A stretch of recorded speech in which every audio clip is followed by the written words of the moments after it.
actividad profesional como abogado. Soy fiscal en la provincia de Chimborazo ya 10 años consecutivos.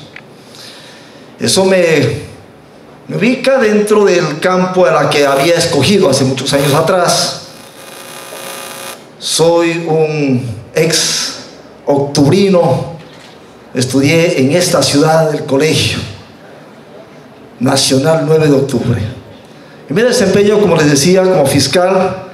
He estado en algunas unidades, 8 años en delincuencia organizada, 1 año con tránsito y actualmente estoy en delitos contra la administración pública. Más o menos esas son las áreas en las que nos ubicamos y ejercemos el derecho. La temática que se me había solicitado en esta ocasión que comparta con ustedes es sobre los derechos humanos en las víctimas de un proceso penal. Ya conocemos qué son los derechos humanos. Ustedes durante toda esta jornada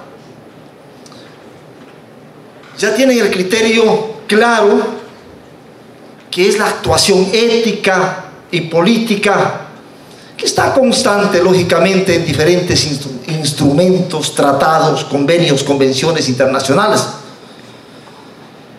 Derechos humanos nos rige hacer las cosas bien, de acuerdo al derecho, sin violación de un debido proceso, cumpliendo los mandatos legales, constitucionales, reglamentarios, estatutarios, en cada una de las manifestaciones. Sin embargo,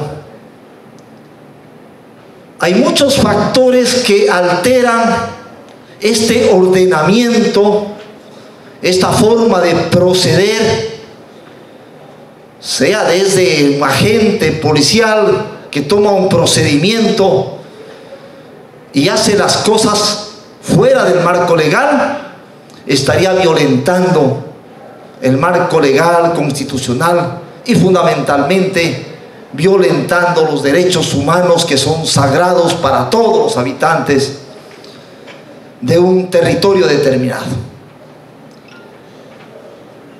Entonces, cuando se violentan los derechos humanos, vienen a formarse las víctimas del proceso. Yo anotaba algunas ideas relacionadas al tema, y muchas de las veces a una persona que fue conculcado su derecho, digamos, de la propiedad, hablámosle,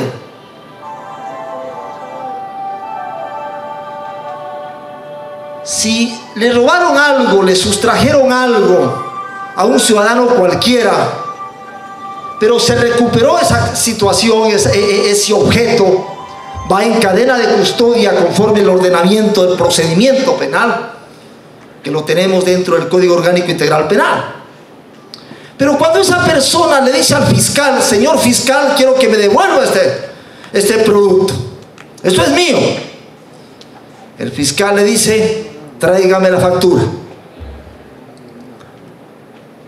Pero no tengo factura, señor fiscal, ¿qué puedo hacer? No puedes hacer nada y no vas a retirar nunca tu objeto. ¿Qué dicen ustedes? ¿Se estará conculcando el derecho a la propiedad que tiene esa persona sobre ese bien que le fue sustraído o no? Entonces vamos a tener dos tipos de fiscales. Un fiscal humanista que maneja los derechos humanos y que le dice: no te preocupes, solucionemos con una declaración juramentada, ríndeme la versión o hagamos una información sumaria para devolver el teléfono. No, el fiscal legalista le va a decir: si no me traes la factura de ese teléfono, no lo puedes retirar. ¿Qué dice ese ciudadano común y corriente que fue afectado en sus intereses y que no puede recuperar el objeto del delito? que era su bien, que era su propiedad. Es decir, pecamos de legalismos y cometemos ese tipo de injusticias. Estoy en la fiscalía, les digo, 10 años, y conozco de los unos y de los otros, de los brutos, de los medios brutos y de las personas que tienen un espíritu de que pueden ayudar y que pueden solucionar un problema sin necesidad de llegar al extremo de la legalidad. ¿Qué dicen ustedes? ¿Se puede hacer? Por supuesto que se puede hacer. Un ciudadano tiene un teléfono porque ahí interceptó una comunicación del WhatsApp, que en el WhatsApp le estaban diciendo un poco de cosas. Y el fiscal le dice: señor, tráigame el teléfono porque le vamos a hacer una experticia con el perito especializado en audio y video, etc. Perfecto, lo lleva el teléfono, tenga el teléfono, aquí está el teléfono. Cuando lo va a retirar, tráeme la factura. Ah, no tengo la factura porque se me perdió. He ido al almacén y no me quiere dar una nueva. No lo puede retirar. ¿Qué estamos haciendo? Complicando la vida. ¿Qué dicen ustedes? Tenemos que ser los funcionarios judiciales con un espíritu amplio, que no necesariamente nos vamos a apegar al espíritu taxativo de la ley. Y vamos a funcionar. Si yo les digo, el día de mañana me hacen un allanamiento a mi casa, se me llevan todas las cosas porque no tengo facturas. ¿Tienen ustedes todas las facturas de todas sus cosas? No. Empecemos por ahí. Entonces, violación a los derechos de la propiedad de una persona que de una manera cayó en desgracia porque le robaron, lo entregó voluntariamente, etc. Bien, entonces podemos ver una cantidad de ejemplos y vamos a trabajar porque me dijeron que el tiempo era corto. Hay 6 expositores para esta tarde. Tenía algunas cosas que podíamos analizar, pero vamos a ir viendo la parte práctica. ¿Cuáles son los derechos que se conculcan a los ciudadanos todos los días en el territorio ecuatoriano? Chimborazo, a la provincia a la que presto mis servicios, no es la excepción. Las órdenes de allanamiento son la mayoría con autorización judicial, excepto en delitos flagrantes. Ustedes ya lo saben eso. Pido una orden de allanamiento en base de un parte policial que me dice que por una llamada telefónica llegó a mi conocimiento que un ciudadano habita en la Casa Rosada de 2 pisos, etcétera, etcétera, en la ubicación, y que posiblemente está vendiendo droga. Hasta ahí tenemos una noticia. Crímenes nos dio a conocer el policía antinarcóticos, y el fiscal le dice al señor juez: le puede hacer por teléfono el pedido a través del WhatsApp, porque el Código Orgánico Integral Penal ya dice que por cualquier medio se puede pedir un allanamiento. Me parece que eso está en el artículo 480. Voy a la casa con los policías. Como es drogas, no hay que darle chance que boten la droga por los inodoros. Vamos, pateaba la puerta, ¡bum, bum, bum!, todos al suelo. Entra un policía por un cuarto, entra por otro cuarto, sometidos, 10 personas en la casa sometidos. Niños llorando, gritando, viejitos con el dolor del corazón. Todo un caos. Y empieza el relajo. He ido a cientos de allanamientos y me he bronqueado con los señores agentes del orden por los malos procedimientos. Empiezan a sacar las cosas de todo lado. Roperos, cómodas, cajas, todo. Cuando ya no encuentran la droga, hacen así. Quieren abrir las paredes, los techos, todo. ¿Y qué pasa si no encontramos la droga? ¿Qué pasó? Le rompimos la cerrajera de la puerta, el candado, la chapa, lo que sea, porque el primer patazo, o vamos con el de GOE, con un aparato que se llama tumbapuertas, ¡bum! ¿Creen ustedes que los agentes antinarcóticos les dejan arreglando las cosas después de hacer el allanamiento? Se estaría violentando ¿qué principios y qué derechos en ese caso? ¿Qué me dicen ustedes? Estaríamos atentando al derecho de la intimidad, a la privacidad, etc.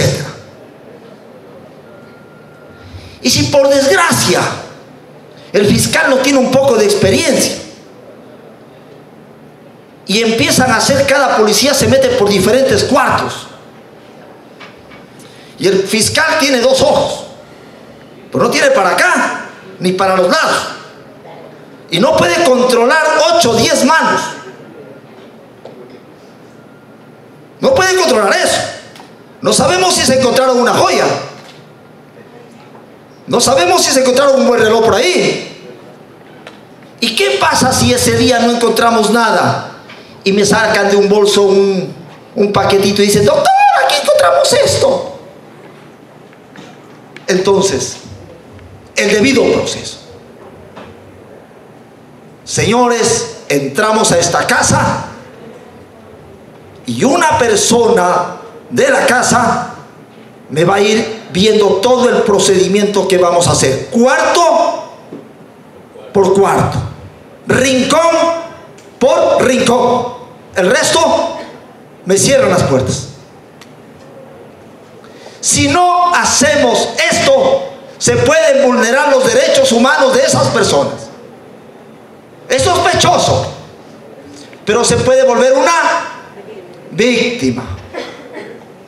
¿Quién le resarce ese daño de que a las 3 de la mañana le cayó la policía, le cayó la fiscalía? ¿Y qué va a decir el vecino? ¿Qué va a decir el de al lado que se enteró? Eso es grave. Sin embargo, en el marco jurídico ecuatoriano tenemos lógicamente la orden de allanamiento para recuperar cosas, etc.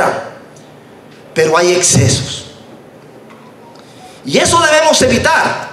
Depende, no sé si aquí hayan fiscales, jueces, hay abogados.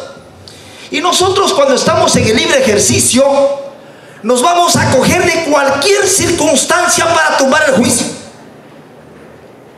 De cualquier cosa nos podamos avaler.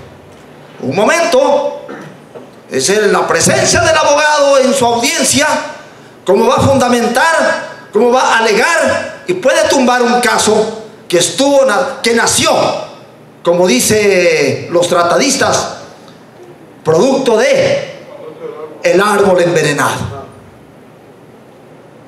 Claro, al procedimiento. Yo en una ocasión fui a una apelación de la prisión preventiva, es decir, a la sala. En la sala, el abogado de la defensa solicitó a los jueces proyectar un video de la actuación policial, de la detención de este ciudadano en un delito de tráfico ilegal de migrantes. ¿Qué presentaron? Presentaron que al individuo, al sospechoso, la policía le tomó los brazos, lo botó al suelo, y cuando lo tenía en el suelo, el fiscal hizo lo siguiente: con su propio pie lo ayudó a asegurarlo a la persona. ¿Qué dijo la sala? Se violentó los derechos humanos de esa persona y lógicamente concedió el recurso de la apelación de la prisión preventiva. ¿Se dan cuenta? Es decir, nosotros podemos tener los elementos que querramos nosotros de descargo, porque hay elementos de cargo y elementos de descargo. Los elementos de descargo dentro de la defensa, podemos irnos por la violación de los derechos humanos. Parte de que no, que el fiscal se me molesta, que el juez se me molesta. Nada, señor, estamos ejerciendo el debido derecho a la defensa, y es legítimo demostrar ante un tribunal o ante una sala, etcétera, etcétera, de que se violentó los derechos humanos de la persona. Hay otra forma en la que se violentan los derechos de las personas. Les digo, el artículo 70 del Código Orgánico Integral Penal nos habla sobre las multas que hay que imponer al infractor en el momento de emitir la resolución. ¿Se dan cuenta? Sí se acuerdan, ¿no? Cada delito tiene un tipo de multa. Pero ¿qué nos dicen los juzgadores? Multa de 200 salarios básicos unificados. Y la reparación integral, 10 salarios. ¿Qué dicen ustedes? ¿Está bien? De que más se lleve el Estado que la víctima. Y en eso tenemos que tener mucho cuidado. Tiene que ser proporcional. Por supuesto que tenemos una tabla. Pero si la tabla no va a hacer la reparación menos que una tabla. Porque prácticamente, ¿para qué está? Está litigando y prácticamente no va a quedar nada. Hay daños que no se los puede cuantificar. ¿Cómo cuantifica usted el daño de una violación? Pero si le manda a pagar 200 salarios por multa y le manda a la persona perjudicada a que cobre 10 salarios, no hay esa proporcionalidad. ¿Qué dicen ustedes? Se estaría violentando prácticamente ese derecho de la víctima, que tiene que ser resarcida conforme a lo que pasó, a su agravio. ¿Qué es víctima? La que recibe un agravio, sea de manera directa o sea de manera indirecta. Víctimas directas y víctimas indirectas. Puede ser víctima única, pero también hay víctimas que puede ser toda una sociedad. ¿No se han puesto a pensar que muchos políticos, para llegar a un cargo de elección popular, no sé si pasa aquí en esta provincia, empadronan a gentes de otro lado y nombran alcaldes con personas de otros cantones? ¿Cómo se llama ese acto dentro del campo ya de la victimología? ¿Cómo se llamaría? La victimología es una ciencia de las ciencias penales que estudia a la víctima y todas las circunstancias. Pero si un pueblo es elegido por gente que no es de ese pueblo, estamos victimizando a toda la sociedad, a todo el pueblo. Lamentablemente, así, como les digo, no está tipificado en el Código Orgánico Integral Penal. No está. No les ha convenido. ¿Por qué? Porque las leyes también se hacen con conveniencia, con mayorías. Pueden aprobar una ley totalmente estúpida, pero si tienen mayoría la aprueban.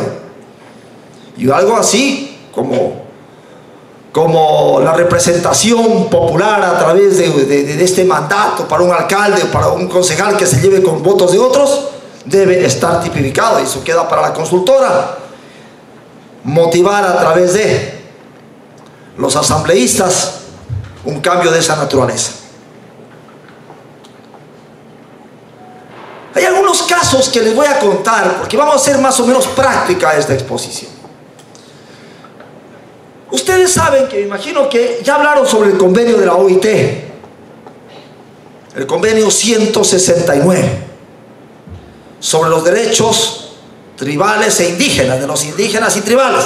Así es. Convenio 169 de los pueblos y nacionalidades indígenas y tribales de la Organización Internacional del Trabajo. ¿Qué dice ese convenio? Que en todo caso las personas de las comunidades indígenas no deben ir a la cárcel. Estas personas deben tener otros medios alternativos de privación de libertad. Ese es el espíritu del convenio. Bueno, en Chimborazo, todo lo que es la Tacunga, parte de Bueno, las comunidades por acá, si se van por Pastaza, Macas, provincia de Morona, Santiago, hay cantidad de pueblos y nacionalidades indígenas y shuars. Muy preocupados en las provincias orientales porque ya prácticamente todos se declaran shuar, o en la sierra todos se declaran indígenas, y en base del convenio ya nadie va a la cárcel. Hace un mes, la sala de lo penal de la Corte Provincial de Chimborazo resolvió un caso de femicidio. Les cuento para que vean a dónde apunta el asunto de la víctima. En ese caso de femicidio, el Tribunal de Garantías Penales condena a 26 años de privación de libertad a una persona de la etnia Saragura, que la mató a su conviviente de la misma etnia Saragura, ahí en Riobamba. Estudiaba en la Politécnica. La fiscal del caso apela por cuanto no se consideraron las agravantes. No apela el procesado, porque para él le salía barato 26 años, porque habían los elementos agravantes, es decir, la estranguló, no había indefensión, fue una madrugada y algunas circunstancias agravantes. La ley dice que cuando hay más de una circunstancia agravante, la pena es el máximo más un tercio. Así nos dice la ley. Entonces la fiscal quiso sacar 34 años. ¿Qué dice la sala?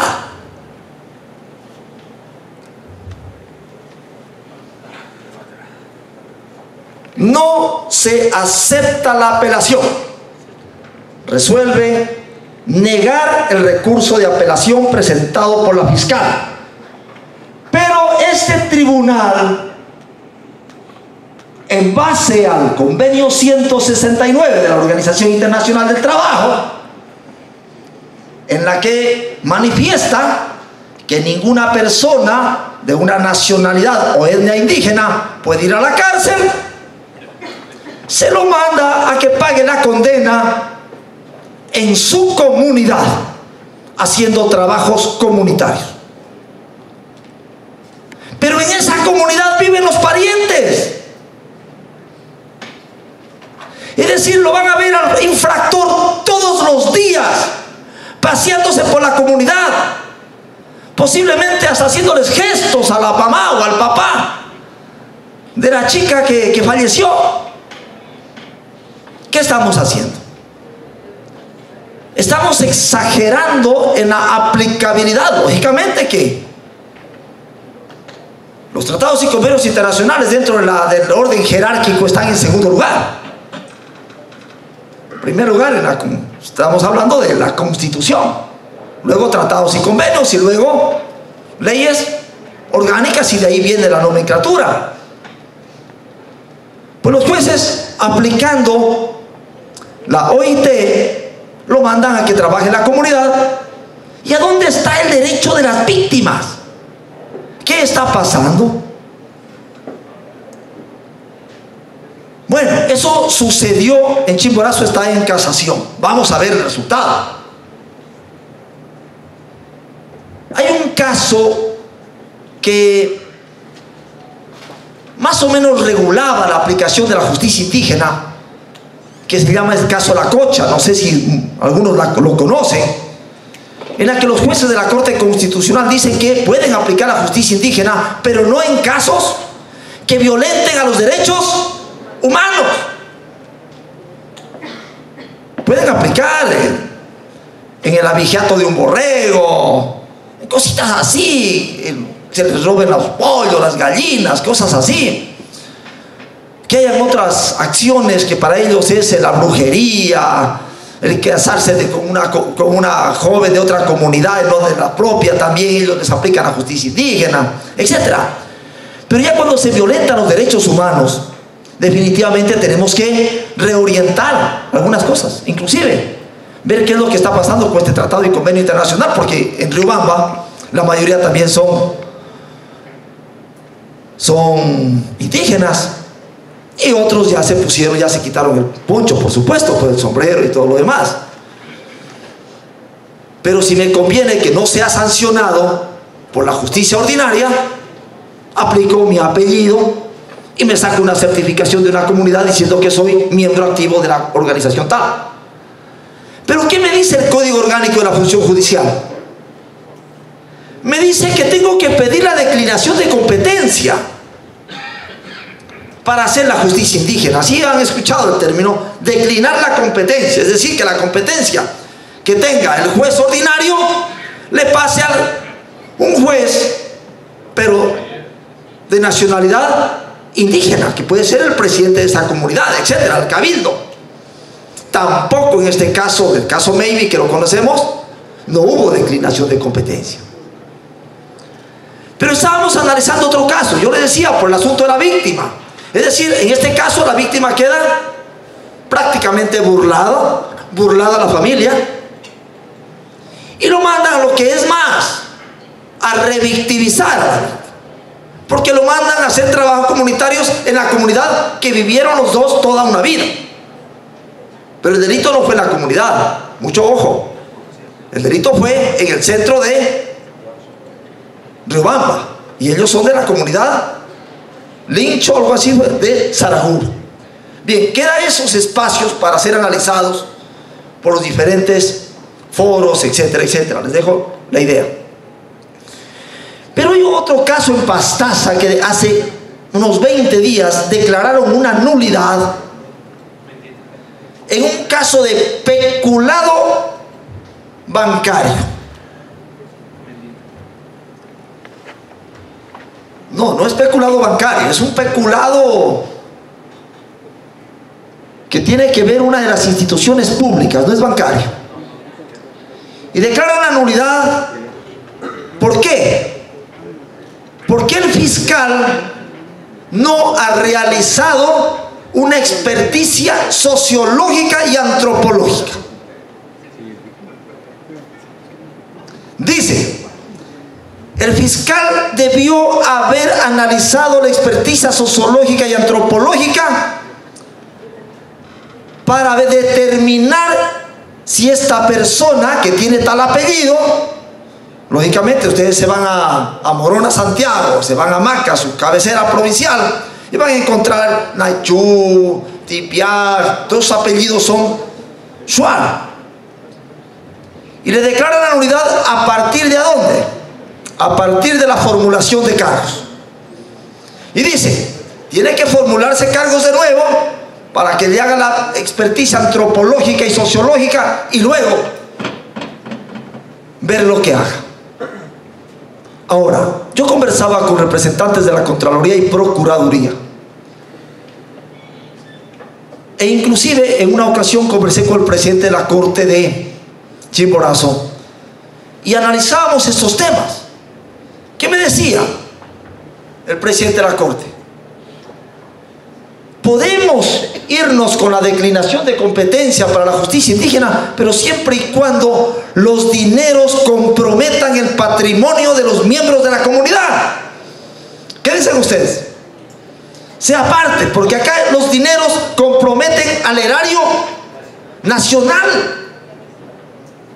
Entonces, cualquiera que cometa un delito contra la administración pública, un delito de peculado fundamentalmente, va a tener que decir, yo soy de la etnia tal, Shuar, Saraguro, etcétera, Salasaca, etcétera, etcétera, y me someto a la jurisdicción indígena.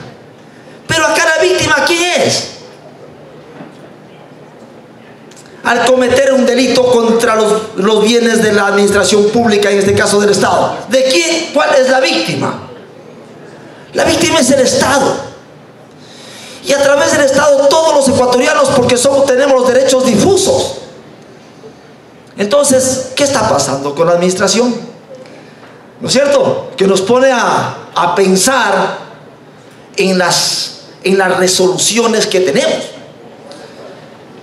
Si bien es cierto, a raíz de César Beccaria, del delito que nos escribe el delito de las penas, los delitos y las penas, ¿se acuerdan ustedes, no es cierto? Eso se estudia en criminología. El derecho penal se empezó a constitucionalizar, ¿no es cierto?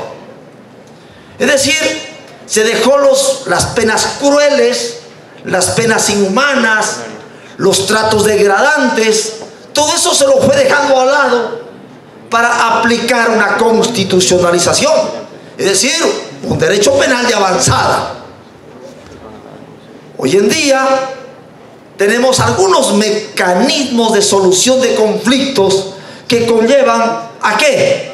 A un mejoramiento de la justicia, y no queremos tener las cárceles completamente llenas porque nos faltarían. Pero sin embargo esa circunstancia conlleva ¿a qué? A que es muy fácil cometer un delito y muy fácil también salir de la cárcel. Posiblemente en la misma audiencia de flagrancia se solucione un caso por aplicando el principio de oportunidad, aplicando la conciliación.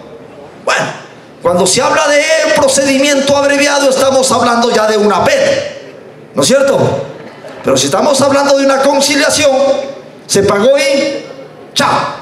Lógico que tenemos que cumplir con las normas del artículo, ¿cuál era? 663. Así era, ¿no? 663. Pero también el legislador incorporó otros medios para ayudar a los procesados o a las personas que son sospechosas cuando todavía no son procesados, como la suspensión condicional de la pena. Los que somos un poquito más viejitos que otros, teníamos en el artículo, no me parece que era el 80 del Código Penal anterior, que la suspensión condicional de la pena era en delitos hasta 6 meses de privación de libertad, ¿se acuerdan? Hoy tenemos ¿cuántos años? 5 años.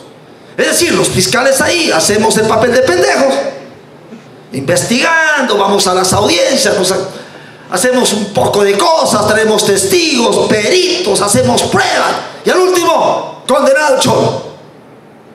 ¿Y qué es lo que dice el abogado de la defensa? Si es que está dentro de los requisitos del 630, ¿no? Si no me olvido. Señor juez, solicito que se le dé la suspensión condicional de la pena porque reúne los requisitos establecidos en el marco legal. Nos ponemos a oponer. Bueno, si reúne los requisitos y si paga a la víctima, porque esa es una de las condiciones, chao. Claro, no me puede decir, le suspendan la pena y que no pague a la víctima, sería fatal. Y decir como fiscal, sí, suspendan la pena, no, me garantizo. Si no se cumple ese requisito, no se le puede suspender la pena. Pero todos esos medios alternativos han conllevado a que la sociedad un poco colapse con la delincuencia. Colapse con la delincuencia. Bien, entonces nos estamos descuidando. Sin embargo, el Código Orgánico Integral Penal estableció, ya le ubicó a la víctima como parte de los sujetos procesales. Y cuando hablamos del artículo 439, ya la víctima forma parte de los sujetos procesales.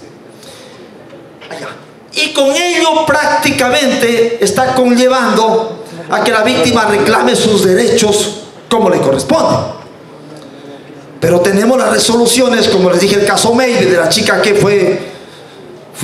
le hicieron un femicidio, no pasó nada y lo mandan a la comunidad a que pase campante. Prácticamente la víctima es uno más dentro del proceso penal.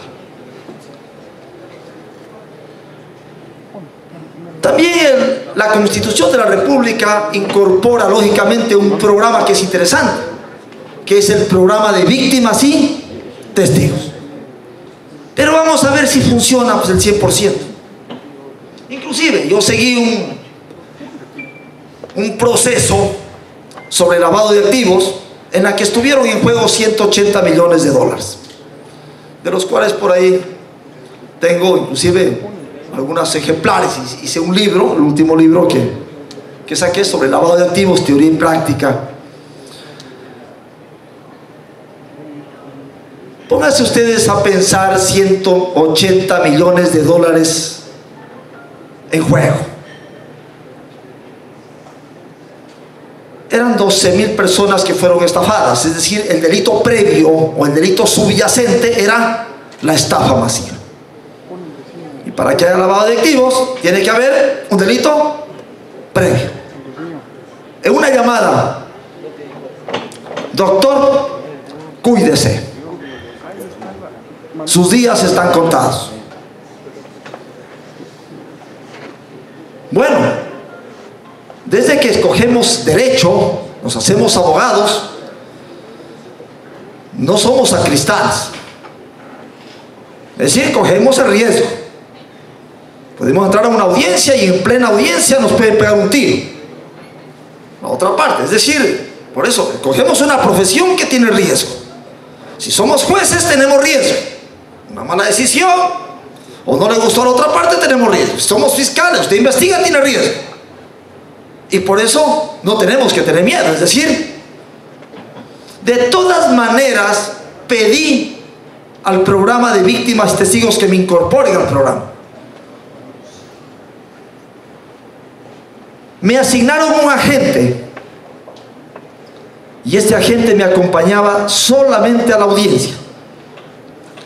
Cuando íbamos a una audiencia, lógicamente un proceso son algunas audiencias que uno pasa. Sobrepasan de 10 audiencias mínimo con las impugnaciones, con las revisiones, etc. Ahí sentadito. Terminaba la audiencia. ¿A dónde está la gente? ¿A dónde? Ya no lo veía. Es decir, puro cuento. Y el día lunes llegaba: doctor, fírmeme, que le dé firmando el registro para él presentarle que me estaba vigilando. Puro cuento. Es decir, tenemos marcos legales, amparados lógicamente en la Carta Constitucional, pero en definitiva no es ninguna garantía de que a una víctima de un proceso penal se le garantice un 100%, una vigilancia, un cuidado especial, proteger a esta persona. Bien, eso les cuento lo que ocurrió en ese caso. Ventajosamente, no sé qué pasó, se han descuidado hasta este momento y me tienen todavía aquí en este auditorio, si no ya hace rato hubiera marchado.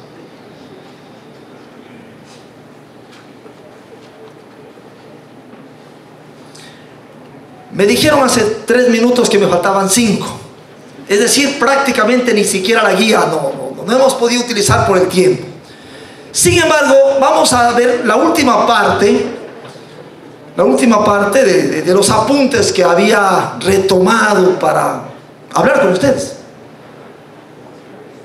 México es uno de los países que ha sido sancionado más veces por tener resoluciones que atentan a la dignidad humana y a los derechos humanos.